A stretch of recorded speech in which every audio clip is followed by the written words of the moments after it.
शिवपुरी नाम का एक गांव था जहां एक बूढ़ी औरत सावित्री अपने बेटे मोहन के साथ रहती थी। मोहन मजदूरी करके अपना घर खर्च चलाता था। मोहन अब जवान हो गया था, इसलिए सावित्री ने उसकी शादी करने का विचार किया। फिर उसने पास के गांव की एक लड़की सोनम से उसका विवाह करवा दिया। सोनम एक बहुत ही संस्कारी और गुणी लड़की थी। वो भगवान शिव की बहुत बड़ी भक्त थी। वो हर सावन उनके व्रत रखती। सुबह जल्दी उठकर नहाकर वो पूजा पाठ करती। ऐसे ही समय बीता और अब सावन का महीना शुरू हो गया। कल से तो सावन है। कल सुबह जल्दी उठकर महादेव के मंदिर जाकर उनको जल अर्पित करूंगी और उनकी पूजा करूंगी। इस बारे में जाकर उसने अपनी सास से बात की। माँ जी, कल से सावन का महीना शुरू हो रहा है, तो मेरा बड़ा मन है भोलेनाथ को जाकर जल चढ़ाने का और उनकी पूजा अर्चना करने का।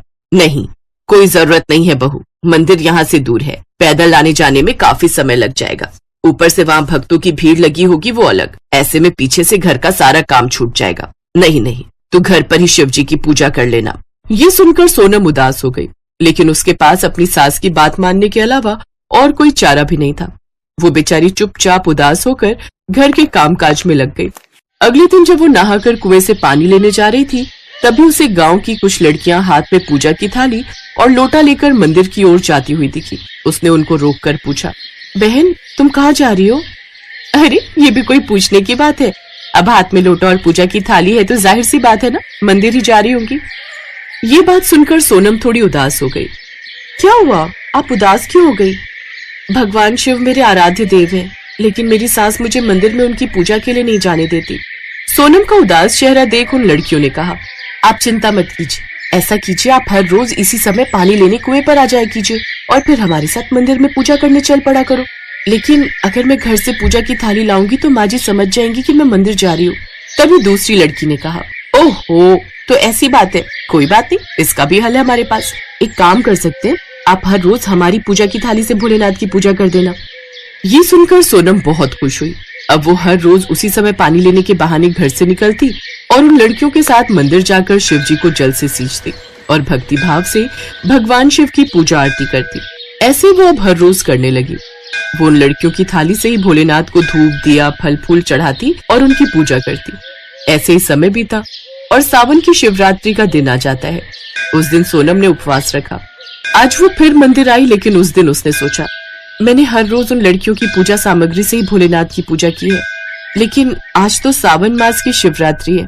आज के दिन तो भोलेनाथ को मुझे कुछ अपना अर्पण करना चाहिए।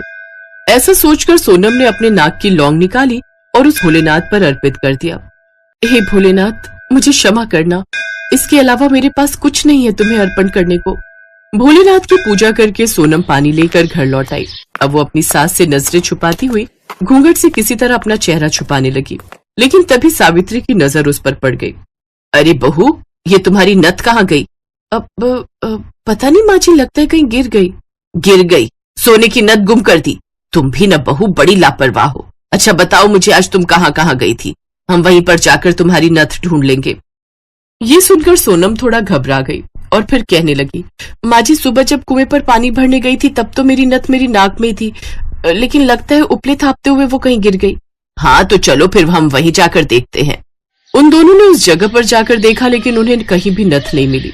फिर सावित्री ने कहा, लगता है उपले के अंदर गिर गई होगी, चलो इन उपलों के अंदर देखते हैं। अब छोड़िए ना माँ जी, अब इतने सारे उपले तोड़कर देखोगी? हाँ तो क्या हुआ, अरे मुफ्त की थोड़ी ना आती है सोने की चीज। चल अब मेरे साथ इन सुखाए हुए उपलों में देख। सोनम के पास और कोई चारा नहीं था सिवाय अपनी सास की बात मानने का। वो भी अपनी सास का साथ देते हुए झूठ मूठ से उपलों में लौंग ढूंढने की कोशिश करती है। फिर उन दोनों ने उपले तोड़ने शुरू किए। जैसे ही उन दोनों ने एक एक उपला तोड़ा तो उन दोनों उपलों में से सोने की नथ निकली। ये देख दोनों सास बहू हैरान हो जाती हैं। भला ऐसा कैसे हो सकता है, नथ तो एक थी, फिर ये दो दो कैसे निकल गई? इस तरह उन्होंने कुछ और उपले तोड़े तो उनमें से भी सोने की नथ निकलना शुरू हो गई। ऐसा करते करते हर उपले में से सोने की नथ निकलने लगी। ये देख दोनों सास बहू हैरान रह गई। ऐसा कैसे हो सकता है, मुझे तो यकीन ही नहीं हो रहा। ये सब मेरे भोलेनाथ का चमत्कार है, उन्हीं की वजह से ये हुआ है। मैंने उन्हें एक नथ चढ़ाई और इसके बदले उन्होंने इतनी सारी नथ का ढेर लगा दिया। क्या मतलब? फिर सोनम ने अपनी सास को सारी बात बताई। तभी वहाँ शिवजी प्रकट होते हैं। दोनों सास बहू हक्की बक्की रह जाती हैं और अपने हाथ जोड़ लेती हैं। ये सब चमत्कार मैंने किया है अपनी भक्त सोनम की भक्ति देखकर। सावन मास में इसने हर सोमवार मुझ पर जल अर्पित किया है। आज से तुम्हें किसी चीज की कोई कमी नहीं होगी। ये कहकर महादेव अंतर्ध्यान हो जाते हैं। मेरी ही गलती थी बहू, जो मैंने तुझे मंदिर नहीं जाने दिया। लेकिन तू चिंता मत कर, अब से हम दोनों ही हर रोज मंदिर जाएंगे और भोलेनाथ को जल चढ़ाकर उनकी पूजा पाठ करेंगे। ये सुनकर सोनम बहुत खुश हुई। अब वो दोनों सास बहू हर साल सावन में भगवान शिव की पूजा पाठ करने लगे। उन दोनों पर भगवान शिव की खूब कृपा हुई। मोहन का काम भी खूब अच्छा चलने लग गया, जिससे उनकी गरीबी दूर हो गई। सावन मास में पड़ने वाली शिवरात्रि के दिन भगवान शिव की पूजा करने से वो बहुत जल्द प्रसन्न हो जाते हैं। अगर कोई भक्त सच्चे मन से श्रावण शिवरात्रि के दिन भोलेनाथ को जल अर्पित करता है तो उसकी सभी मनोकामनाएं पूरी हो जाती हैं। सावन शिवरात्रि के दिन सूर्योदय के पूर्व उठने का प्रयास करें। स्नान आदि के उपरांत सबसे पहले सूर्य भगवान को जल अर्पित करें। एक लोटे में दूध, जल, चावल, चीनी मिलाकर जल ले। इसके बाद सभी पूजा सामग्री व जल लेकर मंदिर जाएं। मंदिर में सबसे पहले भगवान शिव के आगे हाथ जोड़े और उनसे अपनी पूजा स्वीकार करने की प्रार्थना करें। भगवान शिव पर सबसे पहले चंदन लगाएं और इत्र अर्पित करें। फूल चढ़ाएं। भगवान के सामने फल समर्पित करें। अब ओम नमः शिवाय का जाप करते हुए भगवान शिव पर जल की धारा अर्पित करें। धूप और घी का दीपक जलाएं और भगवान शिव की आरती करें।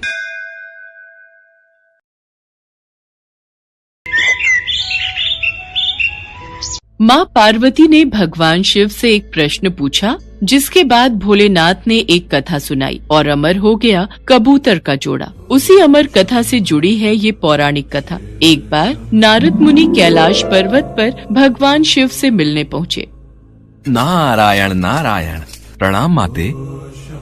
आइए देवर्षि नारद, कैसे आना हुआ? माते, मैं तो भगवान शिव और आपके दर्शन करने आया हूँ, पर महादेव कहीं दिखाई नहीं दे रहे। वे तो भ्रमण के लिए गए हैं, कुछ देर में लौटेंगे। देवर्षि नारद माँ पार्वती से वार्तालाप करने लगे। तभी उन्होंने माँ पार्वती से पूछा, माते, क्या आप अमर कथा के बारे में जानती हैं? अमर कथा? वो कौन सी कथा है? उसके बारे में तो मैं नहीं जानती।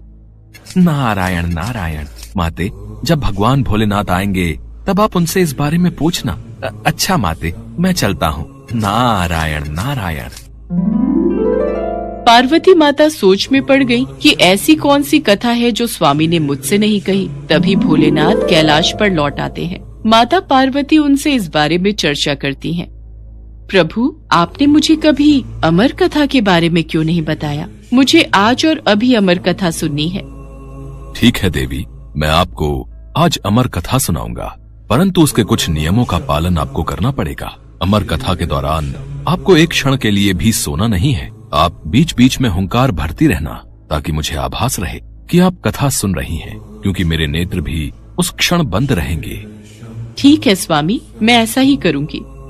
भगवान शंकर ने माता पार्वती से एकांत और गुप्त स्थान पर अमर कथा सुनने को कहा, जिससे कि अमर कथा कोई अन्य जीव न सुन पाए, क्योंकि जो कोई भी इस अमर कथा को सुन लेता है वो अमर हो जाता। इसके पश्चात शिवजी देवी पार्वती को अमर कथा कहने एक गुफा में ले गए। पुराणों में कहा जाता है शिव जी ने देवी पार्वती को अमरनाथ की गुफा में अपनी साधना की अमर कथा सुनाई थी, जिसे हम अमृतत्व कहते हैं। प्रचलित कथा के अनुसार भगवान भोलेनाथ ने अपनी सवारी नंदी को पहलगाम पर छोड़ दिया, जटाओं से चंद्रमा को चंदनवाड़ी में अलग कर दिया और गंगा जी को पंचतरणी में तथा कंठाभूषण सर्पों को शेषनाग पर छोड़ दिया। इस प्रकार इस पड़ाव का नाम शेषनाग पड़ा। अगला पड़ाव गणेश पड़ता है। इस स्थान पर भोलेनाथ ने अपने पुत्र गणेश को भी छोड़ दिया था, जिसको महागुणा का पर्वत भी कहा जाता है। पिस्सू घाटी में पिस्सू नामक कीड़े को भी त्याग दिया। इस प्रकार महादेव ने जीवनदायिनी पांचों तत्वों को भी अपने से अलग कर दिया। इसके बाद माँ पार्वती सहित उन्होंने गुप्त गुफा में प्रवेश किया और अमर कथा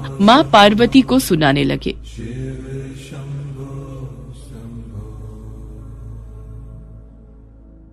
पर कथा सुनते सुनते देवी पार्वती को नींद आ गई और वो सो गईं।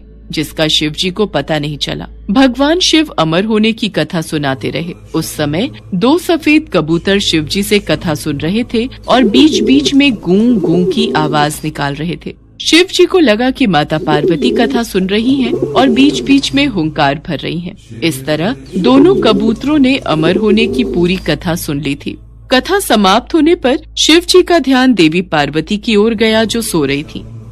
अरे, देवी पार्वती तो गहरी निद्रा में है, तो फिर यह हुंकार कौन भर रहा था? अचानक महादेव की दृष्टि अमर कथा को सुनते उन कबूतरों पर पड़ी तो वे क्रोधित हो गए और उन्हें मारने के लिए आगे बढ़े। मेरे क्रोध से तुम दोनों को कोई नहीं बचा सकता, तुम्हें इसका दंड अवश्य मिलेगा। हे प्रभु, हमें क्षमा कीजिए, हमने अनजाने में ही भूल की, पर हमने आपसे अमर होने की कथा सुनी है। यदि आप हमें मार देंगे तो अमर होने की ये कथा झूठी हो जाएगी। इस पर भगवान शिव का क्रोध शांत हो गया। प्रभु, इन दोनों का इसमें कोई दोष नहीं। मैं गहरी निद्रा में सो गई थी। मैंने आपके आदेश का पालन नहीं किया, इसलिए इन दोनों को क्षमा कर दीजिए। भगवान शिव जानते थे कि अनजाने ही सही पर कबूतरों ने अमर कथा को सुन लिया था, इसलिए वे दोनों अमर हो चुके हैं। इस पर महादेव ने कबूतरों को जीवित छोड़ दिया। भगवान शिव के आशीर्वाद से वो कबूतर का जोड़ा अजर अमर हो गया। कहते हैं आज भी इन दोनों कबूतरों का दर्शन भक्तों को इस गुफा में प्राप्त होता है और तब से ये गुफा अमर कथा की साक्षी हो गई व इसका नाम अमरनाथ गुफा के नाम से प्रसिद्ध हो गया।